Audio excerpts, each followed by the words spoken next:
इतना प्यार, इतना सपोर्ट और इतनी सारी चीज़ें जो मुझे मिली हैं एज अ रेवा, तो मुझे खुद रेवा से प्यार हो गया है।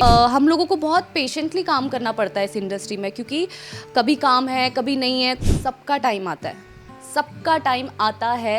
आज किसी का टाइम है, कल किसी और का आएगा, परसों किसी और का, बट सबका टाइम आता है, ट्रस्ट मी। आज दीक्षा को नहीं बट कह सकते विवाह का 100 एपिसोड का सफर कैसा था उसके बारे में जानेंगे। कितनी खुशी है, क्या कहना चाहिए? मैं बहुत खुश हूँ, बहुत बहुत बहुत ज़्यादा खुश हूँ, क्योंकि फाइनली हमारे 100 एपिसोड कंप्लीट हो गए हैं गाइस। और ये सब आप लोगों के प्यार और सपोर्ट के वजह से ही हुआ है कि हम यहाँ तक पहुँच पाए, क्योंकि बीच में बहुत बैरियर्स आए, बहुत प्रॉब्लम्स मतलब हमने फेस की, वो इंटरनली होती है, but because of you guys, इतना प्यार, इतना सपोर्ट जो आप लोगों ने दिया है रेवा को, चाहे वो राज के साथ हो, फिर चाहे वो दूसरी स्टोरी में राघव के साथ हो, नाउ अब तो राघव और रेवा के नाम से आप लोगों को हमारी एज अ कपल बहुत अच्छे लग रहे हैं। तो ये बस आप लोगों का प्यार है और मुझे बहुत खुशी हो रही है, क्योंकि जब डे 1 पे मैंने ये शूट स्टार्ट किया था तो मुझे बस ये था कि एज अ रेवा जो मैं प्ले कर रही हूँ, जो मुझे कैरेक्टरिस्टिक ब्रीफ दिया गया था, मैं ऑडियंस के दिल में एज अ रेवा ही उतरूँ। तो इतना प्यार, इतना सपोर्ट और इतनी सारी चीज़ें जो मुझे मिली हैं एज अ रेवा, तो मुझे खुद रेवा से प्यार हो गया है। मैं शायद ही कभी अपने इस रेवा वाले कैरेक्टर को भूल पाऊँगी, खैर भूलना भी नहीं है, but I am in love with Reva, because मुझे खुद बहुत सारी चीज़ें सीखने को मिलती है as a Reva. So yes. Well, ये 100 एपिसोड में हमने देखा कि कैसे एक ही रेवा दो तरीके से आई है। एक थी जो सिंपल स्वीट, अब आए तो एक अलग चीजें जो बहुत कुछ सिखा के भी जाए। उसको क्या कहना चाहोगे ये दो सफर के बारे में? इस दो सफ़र के बारे में मैं सच बताऊं तो क्योंकि it's not just a story, it's a life of Reva. तो क्या होता है ना, हम भी नॉर्मल लाइफ में जब क्योंकि रेवा की स्टोरी जो थी उसके बचपन से शुरू हुई थी, कैसे उसने उसको लोग मिलते गए, वो आगे बढ़ती चली गई। और जो मुझे इस कैरेक्टर के साथ इसलिए इतना एक अटैचमेंट है, क्योंकि इसके साथ जो होता गया वो अपने ऊपर चीज़ें फेस करके वो आगे बढ़ती गई। तो जो शंकरा, भोलेनाथ, ये सारी चीज़ें जो है, ये सच में मैं एज अ दीक्षा भी बहुत इन चीज़ों को फॉलो करती हूँ, मेरी पूरी फैमिली फॉलो करती है। तो मुझे कहीं ना कहीं लगता है कि ये कनेक्शन है, कि मुझे ये चीज़ प्ले करने का मौका मिला।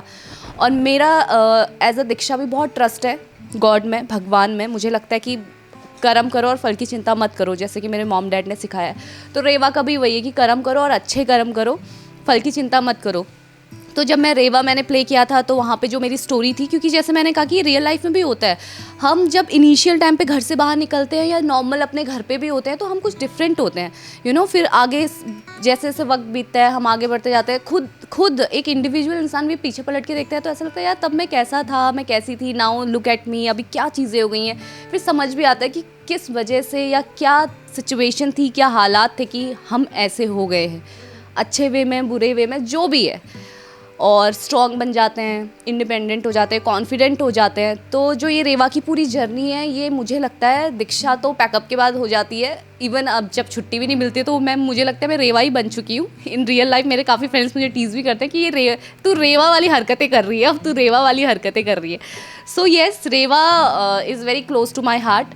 और बहुत कुछ सीखी हूँ मैं। और जो मैंने ये जर्नी जी है, पहले कुछ और बाद में कुछ और, मेरे लिए ये इट्स नॉट अ पहले बाद में। मुझे ऐसा लग रहा है मेरी वो जर्नी बस चल रही है और अभी भी चल रही है, और अब थोड़ी सी हैप्पी जर्नी चल रही है। So yes. As an actor ups and downs कितने आए? एज एन एक्टर काफ़ी अप्स एंड डाउन्स आए हैं गाइज। ऐसे नहीं होता है कि हर किसी की लाइफ कांस्टेंट चल रही है। और मैं किसी का हम लोगों को बहुत पेशेंटली काम करना पड़ता है इस इंडस्ट्री में, क्योंकि कभी काम है कभी नहीं है। कुछ चीज़ हमें लगता है कि ये तो हो जाएगा, बट वो नहीं होता है। फिर कभी हमें लगता है यार समझ नहीं आ रहा, और वो चीज़ हो जाती है। तो मुझे भी, जब मैं एज एन एक्टर अपनी बात करूँ, तो बहुत पेशेंटली मैंने आई थिंक एक साल तो पूरा मैं मैं काम कर रही थी, but I was looking for a good work जिसमें मुझे सेटिस्फेक्शन मिले, क्योंकि हर किसी को अपनी स्ट्रेंथ पता होती है। इसीलिए मैं सबसे ये कहती हूँ, मैं अपने फ्रेंड्स से भी बोलती हूँ और आप लोगों से भी कह रही हूँ, जैसे लोग सोचते हैं कि यार नहीं हो पा रहा, पता नहीं कब होगा। तो ये बात है कि सबका टाइम आता है, सबका टाइम आता है। आज किसी का टाइम है, कल किसी और का आएगा, परसों किसी और का, बट सबका टाइम आता है, trust me. But you have to focus with happy heart. जब हम खुद और विथ पॉजिटिव माइंड, ऑल्सो, क्योंकि मुझे ऐसा लगता है एक ना वो फोकस या इचिन इन होना बहुत ज़रूरी है कि ये होगा होगा होगा, नो नेगेटिव थॉट। और मैंने भी बहुत सारी चीज़ें फेस की, बट मुझे जिस चीज़ से मैंने ओवरकम किया वही चीज़ मैं आप लोगों को बता सकती हूँ कि होता है और अच्छा होता है। So be patient and yes, be powerful. So lastly message for fans. Fans के लिए तो हर बाइट में मैं जैसे कि बोलती रहती हूँ, guys we love you so much. मिल के भी हम ना मिले कि हम पूरी टीम आप लोगों को बहुत प्यार करती है, क्योंकि आप लोगों की वजह से हम यहाँ तक पहुँचे हुए हैं। और बीच में ये शो बंद होना ना होना ये तो बात की बात है, but it's up to you कि आप लोग कितना प्यार दे रहे हैं, और आप लोगों की सपोर्ट से जो हम यहाँ तक पहुँच गए हैं तो आगे भी पहुँच जाएंगे।